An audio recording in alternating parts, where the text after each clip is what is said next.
আজকে চিকেনের কাবাব বানাবো। পেঁয়াজ কুচি দিয়ে দিলাম আর কাঁচা মরিচ দিয়ে দিলাম কিছুটা।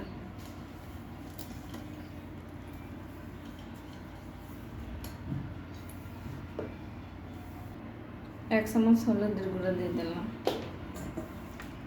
আদা আর রসুন বাটা দিয়ে দিলাম, জিরা বাটা দিয়ে দিলাম, স্বাদ অনুযায়ী লবণ দিয়ে দিলাম 1 চামচ।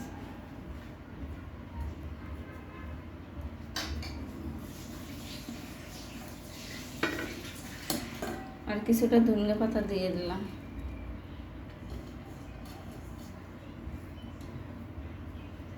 এবার মাইখা নিব। আর 1 চামচ মরিচের গুঁড়া দিলাম, কাঁচা মরিচ দিয়েছি আর একটু শুকনো মরিচের গুঁড়াও দিয়ে দিয়েছি, যেগুলো চিকেন। এখানে এবার মাংসটা মাইখা নিব সব মশলার সাথে।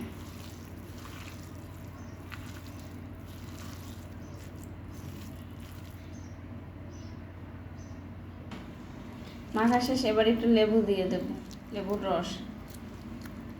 তারপর আধা ঘন্টা রেস্টে রাখা দেব।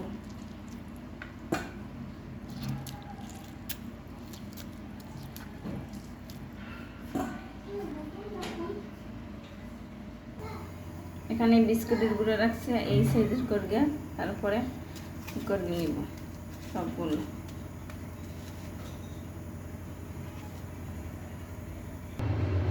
এখন আমি সরিষার তেল দিয়ে দেবো ভাজার জন্য।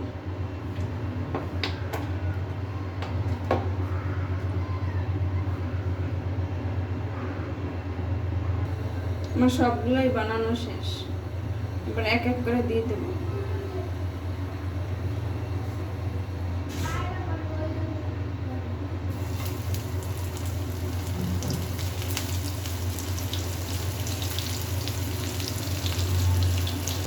এবার একটু ঢাইকা দিলাম,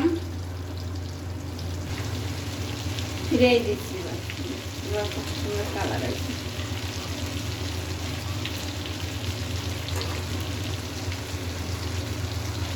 ভাজা শেষে নামাইছি। টাকা